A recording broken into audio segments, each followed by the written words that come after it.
بسم اللہ الرحمن الرحیم۔ السلام علیکم۔ آج جس ٹاپک کو میں نے آپ کے لیے سلیکٹ کیا ہے وہ اتنا امپورٹنٹ ٹاپک ہے کہ جس کو پورے پاکستان کیا پوری دنیا کے اندر بہت جانا پہچانا جاتا ہے، اور یہ وہ ٹاپک ہے جس کے اوپر آپ لوگوں کو بھی بڑے عرصے سے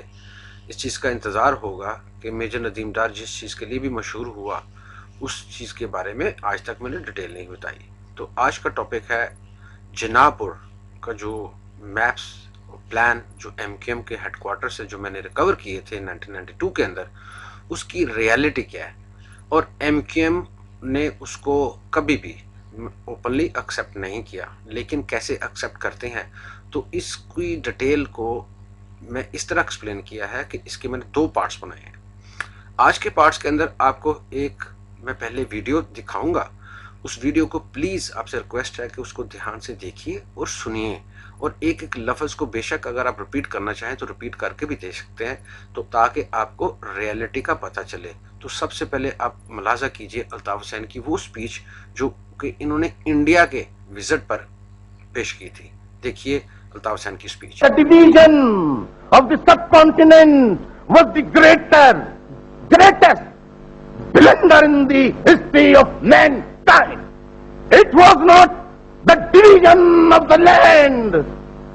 but the division of the blood. میں انڈیا کی گورنمنٹ کی پوری ٹیم سے اپوزیشن سے یہ درخواست کروں گا کہ جو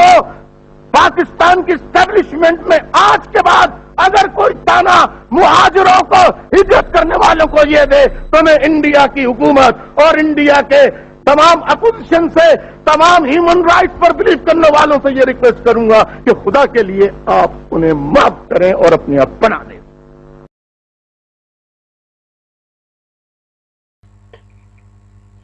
تو آپ نے ملاحظہ کی الطاف حسین کی وہ سپیچ جو انہوں نے انڈیا کے اندر پوری ان کی پارلیمنٹ کے لوگ جو تھے، ان کے پرانے یا نئے لوگ، سیاسی یا دانشور جو بھی کہہ سکتے ہیں، وہ وہاں بیٹھے ہوئے تھے۔ تو آپ دیکھیے کہ ان الفاظ کے پیچھے کہ بلنڈر کی بات کرنا، کیا آج ہم اس آزاد پاکستان کے اندر بیٹھے ہیں تو قائد اعظم محمد علی جناح نے جو ہمارے لیے اس ملک کو بنانے میں تگ و دو کی، یا ان لوگوں نے قربانیاں دی، کیا اس کا مطلب یہ وہ سب کے سب غلط تھیں، ان کے کام غلط تھے؟ اور الطاف حسین بار بار ہر سپیچ کے اندر تقریباً یہی کہے گا کہ قربانیاں دی اور پاکستان بنایا، ہم نے قربانیاں دی، ہم پاکستان بنانے والے ہیں، ہم یہ کرنے والے ہیں۔ دیکھیے بھائی، جس قربانی کو آپ کیش کر لیں تو وہ قربانی تو نہیں ہوتی، وہ تو پھر سودا بازی ہو گئی، وہ تو ایک بزنس ہو گیا۔ دیکھیے ہمارے پاکستان کے اندر اسپیشلی میں ڈیفینیٹلی ان لوگوں کی بات ضرور کروں گا، اسپیشلی جو کراچی کے اندر لوگ اردو سپیکنگ ہیں، جن کو الطاف حسین اپنی زبان میں مہاجر بولتا ہے، لیکن میں تو ان کو مہاجر نہیں بولتا، میں تو ان کو اپنا بلڈ، اپنا خون، اپنے بھائی، اپنی بہنیں، اپنی مائیں، میں ان کو سمجھتا ہوں، کیونکہ وہ ہمارے پاکستانی ہیں، انہوں نے واقعی بہت قربانیاں دی ہیں، اور ہم ان کی قربانیوں کو رائے گاں بھی نہیں جانے دیں گے۔ انہوں نے ہم لوگوں کے لیے واقعی بہت کام کیا، اور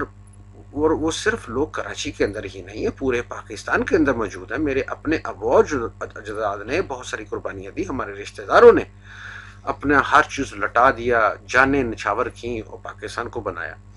تو کیا ایک شخص جو بار بار اپنے آپ کو کہتا ہے کہ بہت بڑا حب الوطن ہے اور انڈیا کے اندر یہ بولتا ہے، تو کیا اس کو آپ پاکستانی کہیں گے؟ کیا اس کی ریالٹی کو نہیں جانیں گے؟ کیا اس کی ریالٹی کو نہیں پہچانیں گے؟ معزز حضرات، آپ اس چیز کو بھی دیکھیے گا، کبھی اس کی ریالٹی ہسٹری کو بھی پہچانیے گا۔ تبھی تو میں نے لاسٹ اپنی ویڈیو میں بھی ریکویسٹ کی تھی اپنے ان بچوں سے جو کہ اے پی ایم ایس او کا حصہ ہیں کہ پلیز آپ کی عمر ابھی 16 سال، 17 سال، 18 سال یا 20 سال ہے،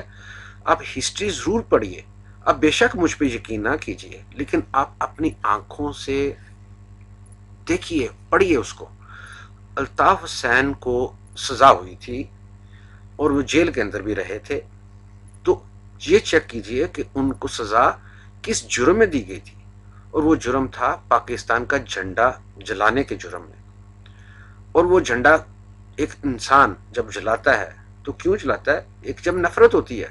آج دن دیکھیں پاکستان کے اندر ہڑتالیں ہوتی ہیں امریکہ کے خلاف یا دوسرے ملکوں کے خلاف، ان لوگوں کے پتلے جلائے جاتے ہیں، ان کے جھنڈے جلائے جاتے ہیں. کیوں؟ کہ نفرت کا اظہار کرنا ہوتا ہے. جس سے محبت ہوتی ہے تو اس کو جھنڈا نہیں جلایا جاتا. تو الطاف حسین نے تو سٹارٹ ہی اپنا اس جھنڈا جلانے سے کیا، اور اس کی سزا بھی انہوں نے بھگتی، اور اس کے بعد وہ باہر آئے. میں جناح پور کی ایک ایک جب ڈیٹیل آپ کو بتاؤں گا، اور آپ کا کام ہے کہ اس کی تحقیق کرنا، دیکھنا کہ کیا ندیم ڈار جھوٹ بول رہا ہے یا ندیم ڈار سچ بول رہا ہے. ابھی آپ نے تو ویڈیو بھی دیکھی، ابھی آگے آگے دیکھیے کہ میں آپ کو ایسی ایسی چیزیں کھول کے بتاؤں گا کہ آپ کو الطاف حسین کا اندازہ ہو جائے گا کہ ان ریئل سینس میں وہ پاکستان کا سگا نہیں ہے، وہ دوسرے کے ہاتھوں میں کھیل رہا ہے، اور ان فورسز کی ہاتھوں میں کھیل رہا ہے جو کہ کریشن آف پاکستان کو جنہوں نے ایکسپٹ ہی نہیں کیا تھا. انہوں نے سٹارٹ میں ہی کہہ دیا تھا کہ پاکستان زیادہ دیر تک سروائیو نہیں کرے گا، اور وہ قوتیں آج بھی وہ کام کر رہی ہیں. اور اس کی مین قوت جو آپ سب لوگوں کو علم ہونا چاہیے وہ انڈیا ہے، اور اس کے پیچھے را جو کام کر رہی ہے، اور وہ سارے کا سارا بیٹھ کے ساری ڈوریاں ہلا رہی ہے. اور الطاف حسین ان کا پپٹ، میں تو اوپن نہیں کہتا ہوں، پپٹ اس چیز کے اوپر وہ کام کر رہا ہے. اور دیکھیے انہوں نے ایسے شخص کو سلیکٹ کیا کہ جو آلریڈی ایک نفسیاتی شیزوفرینیا کا شکار شخص ہے، جس کو اپنے آپ کو بڑا بنانے کے لیے بہت کوششیں کرنی پڑی. یہ کراچی کے اندر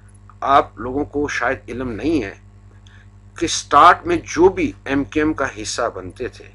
ہر ایک کے لیے حلف کی ضرورت نہیں ہوتی تھی. صرف چند ایک لوگ ہوتے تھے جو حلف اٹھاتے تھے،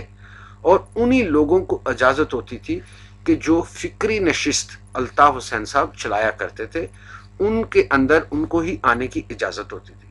وہ فکری نشست وہ کیا چلاتے تھے، یہ وہ لوگ بھی اس چیز کو ایکسپٹ کریں گے، اور وہ اوپنلی چاہے مانے یا نہ مانے، لیکن ان کو یہ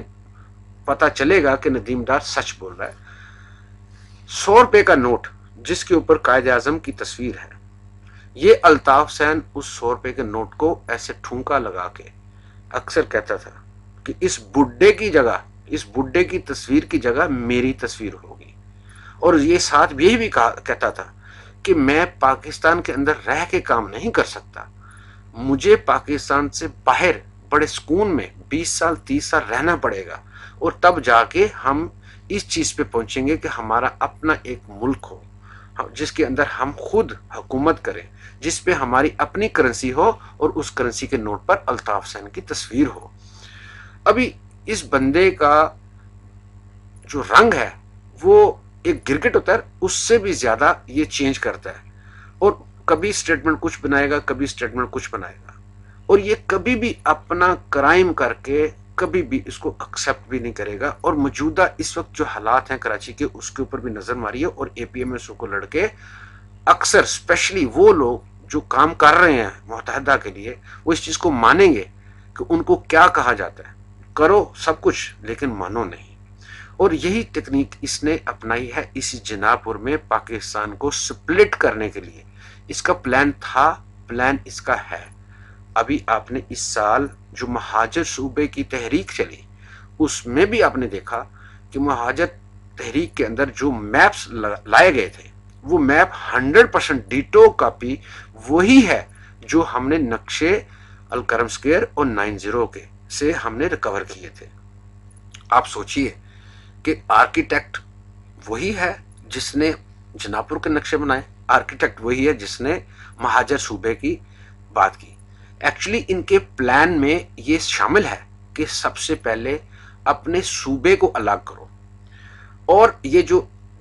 ایشو بنا رہا ہے نیشنل پولیٹکس، یہ بھی ایک سیاسی کھیل ہے، اس کی ایک ریزننگ پیدا کر رہا ہے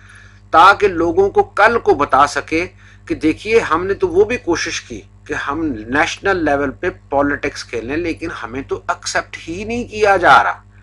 اور کراچی کے اندر ابھی حالات ایسے پیدا کرے گا، ماردار جو آج کل ہو رہی ہے، سندھی کو مارے گا، بلوچی کو مارے گا، پنجابی کو مارے گا، کشمیری کو بھی مارے گا، یہ ہر قسم کے شخص کو مارے گا، اور انٹرنیشنل لیول پہ کوشش کرے گا کہ اس کو وہ اجاگر کرے کہ ہاں یہ ہمارے ساتھ زیادتی ہو رہی ہے۔ ابھی اسی بیس کے اوپر آپ یہ دیکھیے کہ جب یہ سارا کھیل جب ہو جائے گا اور اپنا الگ صوبہ بنانے میں کامیاب ہو جائے گا، تو پھر وہ بعد میں کیا کرے گا کہ وہ ایک جناح پور کے انسیڈنٹ کو شروع کر دے گا کہ ہاں اب ہمارا جو جناح پور ہے وہ ہمارا بنے گا، اور وہ ہمیں الگ ملک چاہیے، اور وہ ایسا ملک چاہیے جس کے اندر ہماری اپنی حکومت ہو، کیونکہ پاکستان کے لوگ تو ہم سے نفرت کرتے ہیں، اور یہی ریزننگ بناتے ہوئے یہ آگے چلے گا۔ آج کے میرے ایپیسوڈ کے اندر اتنا میں آپ کے اوپر چھوڑتا ہوں، آپ کی سوچ پہ چھوڑتا ہوں، اس کو سوچئے، اور جب میری نیکسٹ ویڈیو آئے گی اس کے اندر آپ کو ایسی ایویڈنس دوں گا، آپ اس پہ یقیناً اس نتیجے پہ پہنچیں گے کہ جو میں کہہ رہا ہوں اور اس کے اوپر آپ کو یقین کیجئے ہو جائے گا۔ لیکن میں آپ پہ بھی چھوڑتا ہوں کہ آپ خود بھی پلیز اس کی ریسرچ کیجئے اور اس کی ریئلٹی تک جائیے۔ تب تک کے لیے اجازت دیجئے، اگلی قسط میں اسی جناح پور پارٹ 2 کے اندر ہم حاضر ہوں گے۔ تب تک خدا حافظ، اللہ حافظ۔